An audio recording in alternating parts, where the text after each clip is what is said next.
ഷഹീദ് ഫൈസൽ കൊല ചെയ്യപ്പെട്ട കൊടിഞ്ഞിയിൽ 99% മുസ്ലിമീങ്ങളാണ്. ഒരു ഹിന്ദുവിന്റെ ശരീരത്ത് തൊട്ടിട്ടില്ല. അവർ ഒരു കടയ്ക്ക് കല്ലെറിഞ്ഞിട്ടില്ല, ഒരു ട്രാൻസ്പോർട്ട് ബസ്സിന് കല്ലെറിഞ്ഞിട്ടില്ല, ഒരു ഹൈന്ദവ സഹോദരന്റെ ശരീരത്തിൽ തൊട്ടിട്ടില്ല. അവിടുത്തെ മുഴുവൻ നേതൃത്വവും ഒരുമിച്ച് കൂടിയിട്ട് പറഞ്ഞു, ഒരാൾക്കും ഒരു ബുദ്ധിമുട്ടും ഇതുകൊണ്ടുണ്ടാവാൻ പാടില്ല. അതാണ് നമ്മുടെ പാരമ്പര്യം. അള്ളാഹു ആ പാരമ്പര്യം അള്ളാഹു നിലനിർത്തി തരട്ടെ. കാരണം എന്തിനാണ് നമുക്ക് ഈ കൊല, എന്തിനാണ് നമുക്ക് ഈ അരുങ്കല, എന്തിനാണ് ഈ പ്രതികാരങ്ങൾ, എന്തിനാണ് ഈ രക്തത്തിന്റെ കണക്കുകൾ? ഇല്ല, ഇവിടെ നിന്ന് നാം മടങ്ങാനുള്ളവരാണ്. ലൗകാനത്തി ദുനിയാ തദൂമൂനി വാഹിദേ ലകാന റസൂലുള്ളാഹി ഫീഹാ മുഖല്ലദാ. അറബി കവിയുടെ ആന്തരികമായ ആപ്തവാക്യത്തിന്, ആശയത്തിന് അത്യുന്നതമായ തലങ്ങള് നമ്മുടെ മരണവുമായി ബന്ധിച്ച് ഞാൻ തുടങ്ങുകയാണ്. അറബി കവ പറഞ്ഞത് നിഅമമാ ഖാല ശായിറു. അറബി കവിയുടെ വാക്കുകൾ എത്രയോ സൗന്ദര്യാത്മകമാണ്. ലൗകാനത്തി ദുനിയാ തദൂമൂനി വാഹിദേ.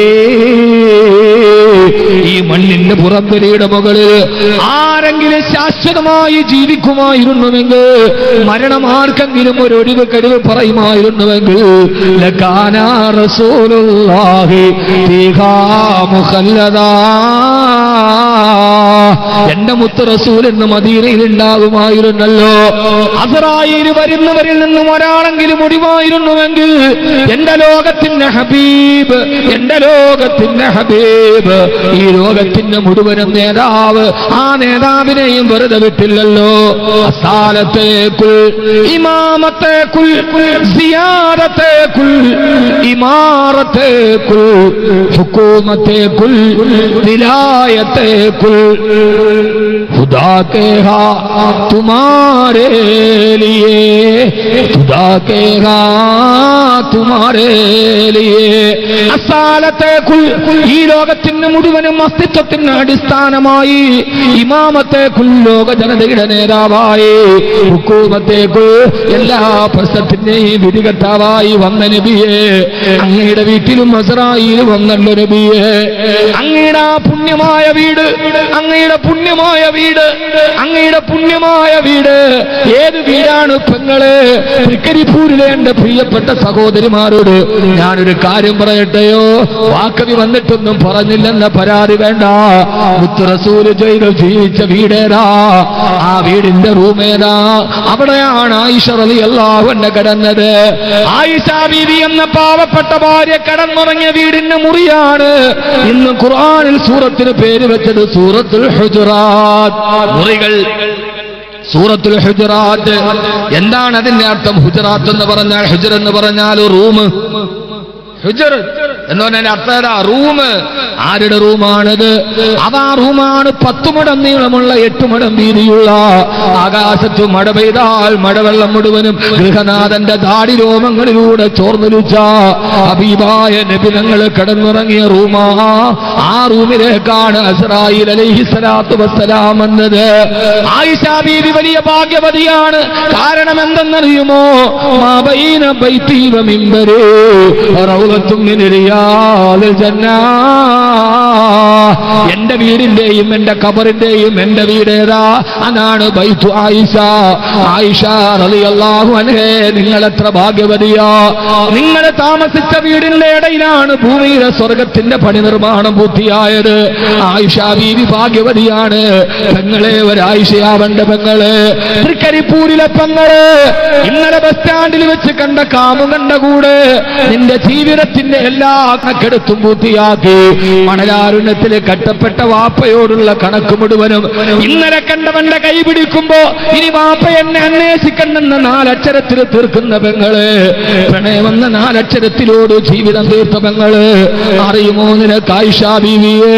ആയിഷ ബീവി റളിയല്ലാഹു അൻഹയുടെ മടിയിലെ തല വെച്ച് കിടക്കുകയാണ് നബി സല്ലല്ലാഹു അലൈഹി വസല്ലമ.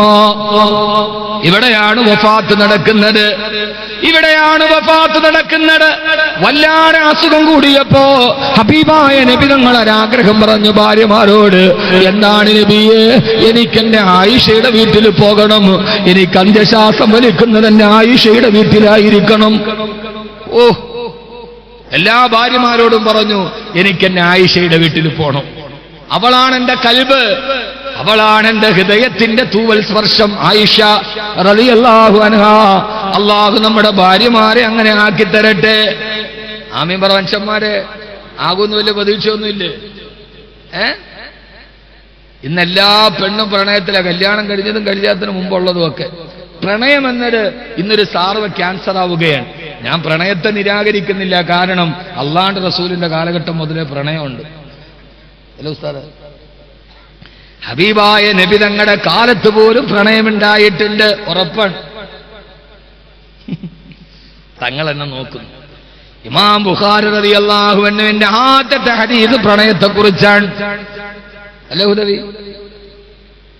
ഖുർആൻ എല്ലാവർക്കും വലിയ സന്തോഷം, ഇങ്ങനെ വേണം പാളു പറയാൻ.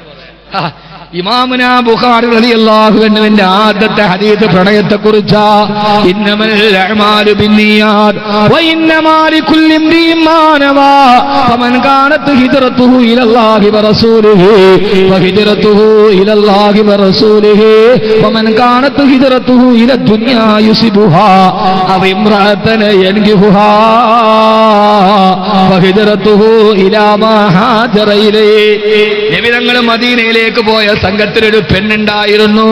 ആ പെണ്ണിന്റെ കാമുകൻ തന്റെ കാമുകയെ വിട്ട് പിരിഞ്ഞിരിക്കാൻ കഴിയാതെ ഇതിരക്ക് പോയ സംഘത്തിന്റെ കൂടെ കൂടി കാമുകിയോടുള്ള പ്രേമം കാരണത്താൽ വടിയാത്തയിലാണ് മുത്തുനബി പറഞ്ഞത് സല്ലല്ലാഹു അലൈഹി വസല്ലം, അല്ലാഹുവിന്റെ തൃപ്തിക്ക് ഹിജ്റ വന്നവന് അതിന്റെ പ്രതിഫലമുണ്ട്, തന്റെ കാമുകയെ പരിണയിക്കാൻ വന്നവൻ അതിന്റെ പ്രതിഫലവുമുണ്ട്. പ്രണയം എക്കാലത്ത് ഉണ്ടായിട്ടുണ്ട്. ലൈല മജ്നൂൻ, ലൈല എന്ന കറുകറുമ്പി പെണ്ണ്, ലൈല എന്ന കറുകറുത്ത പെണ്ണ്. ലൈല കറുമ്പിയാണ് ചരിത്രത്തിലെ ലൈല, എന്നാൽ കറുപ്പിനാണ് സൗന്ദര്യം കൂടുതൽ. എന്നാൽ കറുപ്പിനാണ് സൗന്ദര്യം എന്ന് എല്ലാവരും പറഞ്ഞാൽ കറുക്കുന്ന ഒരു മരുന്ന് ഇതുവരെ ഉണ്ടായിട്ടില്ലതാണ്. എല്ലാം വെളുക്കണ മരുന്നാണ്, എല്ലാം വെളുക്കാനുള്ള മരുന്നാണ്, കറുക്കാനുള്ള മരുന്നില്ല. ലൈല കറുപ്പാണ്, വല്ലാത്ത കറുപ്പ്. കെട്ടിച്ചു വിട്ട സ്ത്രീധനമായിട്ട് 5 ലക്ഷം രൂപയും കൂടെ 5 പാർട്ടിയുടെ ടോർച്ചും കൊടുക്കുന്നത്. എവിടെ നിൽക്കണം അടിച്ചു നോക്കണ്ടേ? അമ്മാതിരി കറുപ്പാണ് ലൈല. എന്നിട്ട് പോലും മജ്നൂ പാടി ലൈല എന്റെ പ്രേമഭാജനമാണ്, പ്രണയമെന്നും ഉണ്ടായിട്ടുണ്ട്.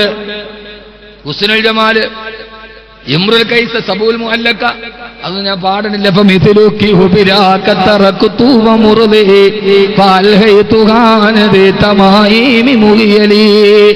എല്ലാ കാലത്തും പ്രണയമുണ്ടായിട്ടുണ്ട് സഹോദരിമാരെ. പക്ഷേ ഞാൻ പറയാ, ഇന്നലെ കണ്ട കാമുകനെ പ്രണയിക്കാനല്ല, ഞാനൊരു പ്രണയിതാവിനെ പറഞ്ഞു തരട്ടെയോ?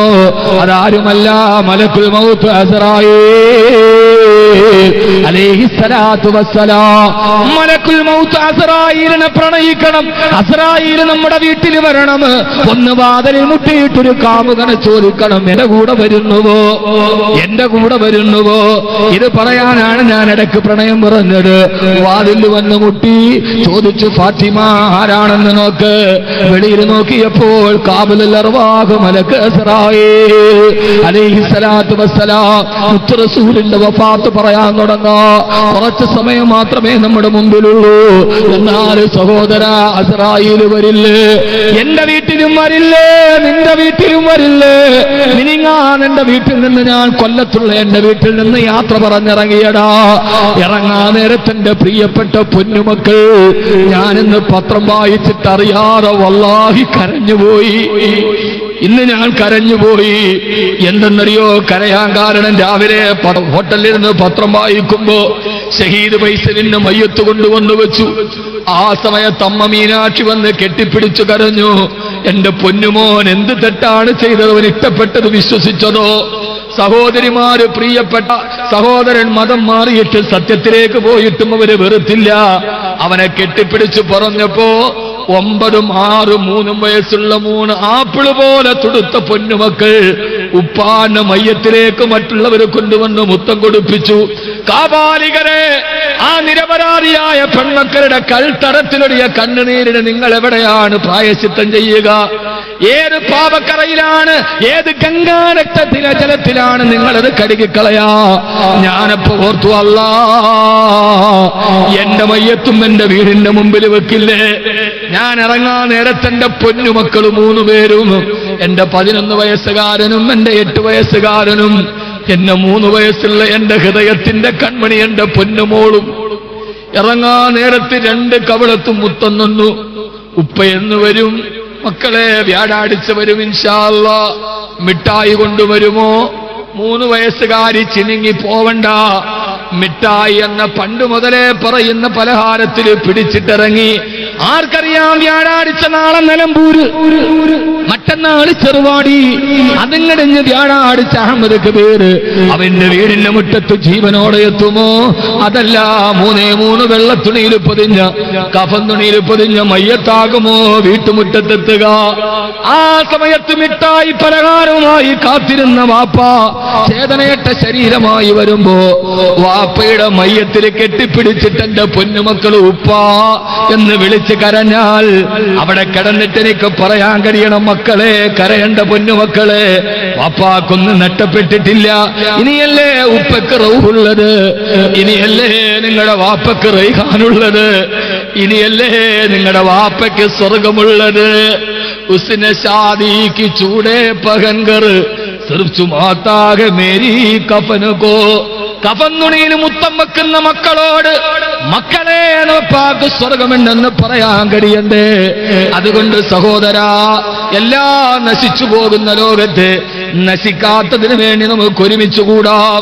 നമ്മുടെ ഈ ഭാര്യ എന്റെ മയ്യത്തെടുത്താൽ എന്റെ ജീവിതത്തിൽ എന്റെ സുഹൃതമായി വന്ന എന്റെ താഴ്ചയിലും എന്റെ വീഴ്ചയിലും എന്റെ കൊടും പട്ടിണിയിലും എന്റെ ദാരിദ്ര്യത്തിലും ഇന്ന് അല്ലാഹു തന്ന അവന്റെ അപാരമായ നിഅമത്തിലും എന്റെ കൂടെ ഒരേപോലെ നിന്ന് എന്റെ പ്രിയപ്പെട്ട പൊന്നു പ്രിയപ്പെട്ടവൾ എന്റെ മയ്യത്ത് പള്ളിയിലേക്ക് എടുക്കുമ്പോ, ഇന്നലെ യാത്ര പറഞ്ഞു പോയവന് ഇനി ഒരിക്കലും വരാത്ത യാത്രയ്ക്ക് പോകുന്നു, എന്നെ കൂട്ടാത്തതെന്ന് ചോദിച്ച് പൊട്ടിക്കരഞ്ഞാൽ അവളുടെ കരച്ചിൽ എന്റെ വീടിന്റെ പടിവാതില് വരെ, എന്റെ ഭാര്യ എന്റെ വീടിന്റെ പടിവാതില് വരെ, കൂടെ വരുന്ന മക്കളോ കബറിൽ മണ്ണിട്ട് മൂടുന്നത് വരെ.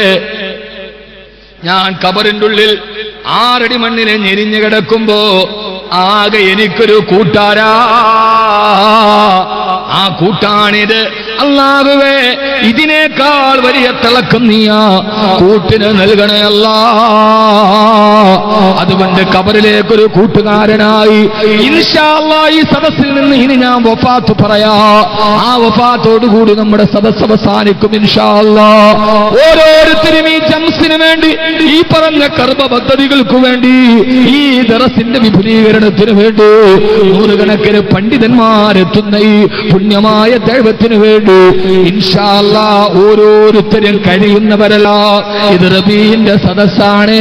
ഇനി സലാത്ത് കൊണ്ട് ലക്ഷങ്ങൾ മുഴങ്ങുമേ. മാണിയൂർ ഉസ്താദ് കടന്നു വരും. ഒരു ചെറിയ മന്ത്രം കൊണ്ട് ആയിരക്കണക്കിന് ആളുകൾ ഒരു ഷിഫായ്ക്ക് വേണ്ടി കാത്തിരിക്കുന്ന പുണ്യമഹാൻ. ഇൻഷാ അല്ലാഹ് ഒരു 33,333 രൂപ എന്റെ എല്ലാ സദസ്സിലും ഞാൻ ചോദിക്കാറുണ്ട്. എത്രയോ ആളുകൾ ഈ സദക്ക് നൽകിയിട്ടുണ്ട്. ഇൻഷാ അല്ലാഹ് ഈ സാമ്പത്തിക പ്രതിസന്ധിയുടെ കാലത്ത് ഈ പുണ്യമായ റബീന്റെ സദസ്സ്, ഹബീബായ നബി തങ്ങളുടെ സലാത്ത് മുടങ്ങിയ ഈ സദസ്സ് ഇൻഷാ അല്ലാഹ് ഓരോരുത്തരും ഒന്നും മനസ്സ് വെച്ചിട്ട് ഒരു 33,333 രൂപ അല്ലാഹു ഏതാഗ്രഹമാണോ. ഇന്നലെ 1 ലക്ഷം പറഞ്ഞവരുണ്ട്. ഒരു സഹോദരൻ ഇന്ന് എന്നോട് പറഞ്ഞത്, ഉസ്താദേ 1 ലക്ഷം രൂപ ഞാൻ ഇന്നലെ പറഞ്ഞിട്ടുണ്ട്, അദ്ദേഹത്തിന്റെ സ്ഥലങ്ങൾ വിൽക്കാനുണ്ട്, അതിന്റെ തടസ്സമൊക്കെ അല്ലാഹു മാറ്റിത്തരട്ടെ. എന്നിട്ട് ഇറങ്ങാൻ നേരത്തിനോട് പെല്ല ചോദിച്ചു, ഉസ്താദേ ഞാൻ നിങ്ങളുടെ സദസ്സിൽ 1 ലക്ഷം പറഞ്ഞത് എന്തിനെന്നറിയോ?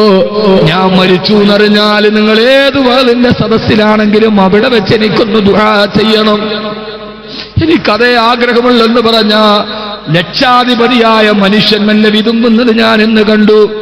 ഞാൻ മരിച്ചു എന്ന് കേട്ടാൽ പേര് പറയണ്ട, ഞാൻ മരിച്ചു എന്ന് കേട്ടാൽ അന്ന് നിങ്ങൾ ഏത് സദസ്സിലാണോ ആ സദസ്സിനെ കൊണ്ട് എനിക്ക് വേണ്ടി ഒന്ന് ദുആ ചെയ്യിപ്പിക്കണം.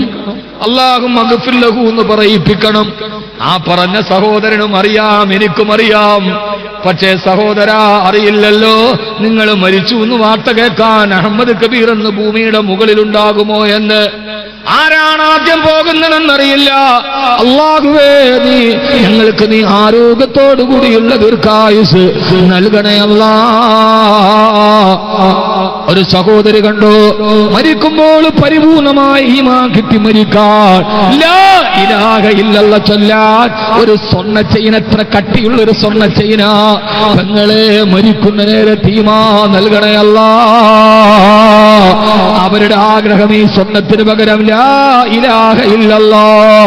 മരിക്കുന്ന നേരം അസ്റായീൽ അലൈഹിസ്സലാത്തു വസ്സലാം എന്ന് റൂഹ് പിടിക്കുമ്പോ, അല്ലാഹുവേ, ഈ സ്വർണ്ണം കൈത്തണ്ടയിൽ കിടന്ന ഈ സ്വർണ്ണാഭരണം തന്ന പ്രിയപ്പെട്ട സഹോദരി പുഞ്ചിരിയോട് അസ്റായീലിനോട് സലാം പറഞ്ഞ് ലാ ഇലാഹ ഇല്ലല്ലാഹ് എന്ന് പറഞ്ഞിട്ട് പറയാ, നീ തൗഫീഖ് നൽകണേ അല്ലാ, നീ തൗഫീഖ് നൽകണേ അല്ലാ. ഒരു സ്വർണ്ണാഭരണം പെങ്ങളെ, ഒരു പവന്റെ സ്വർണ്ണമില്ലെങ്കിൽ ഒരു പവൻ എഴുതി കൊടുത്താൽ മതി, ഞാൻ ഒരു പവൻ കൊടുത്തേക്കാം, അല്ലെങ്കിൽ അരപ്പവൻ കൊടുത്തേക്കാം. ഇവിടെ നിൽക്കുന്നതിൽ നിന്ന് ഒരു സ്വർണ്ണവള, ഒരു സ്വർണ്ണമോതിരം ഈ വോളണ്ടിയേഴ്സിനെ പറഞ്ഞു വിടാണ്. മാണിയൂർ ഉസ്താദ് എത്തുന്നുണ്ട്, ഇൻഷാ അല്ലാഹ് നമുക്ക് ദുആ ചെയ്യാം. അല്ലാഹുവേ, കബൂലാക്കണേ അല്ലാ. സമയം ബറക്കത്താണ്. ഇത്ര നേരം ഞാൻ പിരിക്കാത്തതെന്ന് നീ സദസ്സ് ചിന്തിച്ചിട്ടുണ്ടാവാം, സംഘാടകര് ചിന്തിച്ചിട്ടുണ്ടാവാം. എന്റെ കൽബിൽ തോന്നിയ നേരം, ദുആ ഹിജാബത്തുണ്ടെന്ന് പറഞ്ഞ നേരം ബഹുമാനപ്പെട്ട മാണിയൂർ ഉസ്താദും എത്തി ഇൻഷാ അല്ലാഹ്. മനോജ് പട്ടേൽ ഇങ്ങനെയാണത്. മനോജ് പട്ടേൽ അദ്ദേഹം ബോംബെയിലാണ്. ശരീരം തളർന്നിട്ടുണ്ട്, കാല് തളർന്നിട്ടുണ്ട്. ലൈവായി യൂട്യൂബിലൂടെ ഈ വിനീതന്റെ പ്രസംഗം കേട്ടിട്ട് 25,000 രൂപ ഈ സദസ്സിലേക്ക് നൽകിയിട്ടുണ്ടല്ലാ. നിന്റെ ദീൻ ഇങ്ങനെയാണ് റബ്ബേ, നിന്റെ ദീൻ ഇങ്ങനെയാണ് റബ്ബേ. അല്ലാഹുവേ, ദേഹത്തിന്റെ ശരീരത്തിന് നീ ആഫിയത്ത് നൽകണേ അല്ലാ, പ്രയാസങ്ങൾ മാറ്റണേ അല്ലാ, എല്ലാവിധ ഖൈറും നൽകണേ അല്ലാ. അല്ലാഹു സ്വീകരിക്കുമാറാകട്ടെ.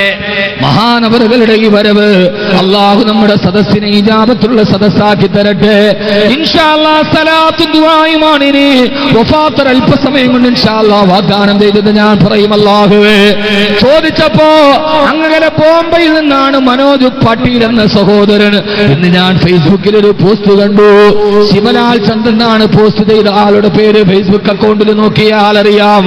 അദ്ദേഹം എഴുതിയിരിക്കുകയാണ്, ഫൈസലേ, നിന്നെ തിരിച്ചു കൊണ്ടുവരാൻ എനിക്കാവില്ല.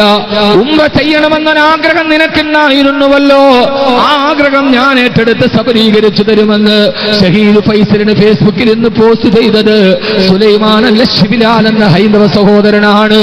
ഈ റബീ പ്രഭാഷണത്തിൽ 25,000 രൂപ മനോജ് പട്ടേൽ എന്ന ഹൈന്ദവ സഹോദരന്. അല്ലാഹുവേ, രോഗങ്ങൾ മാറ്റണയല്ലാ, പ്രയാസങ്ങൾ മാറ്റണയല്ലാ, എല്ലാവിധ അവസ്ഥയിൽ നിന്ന് കാക്കണയല്ലാ.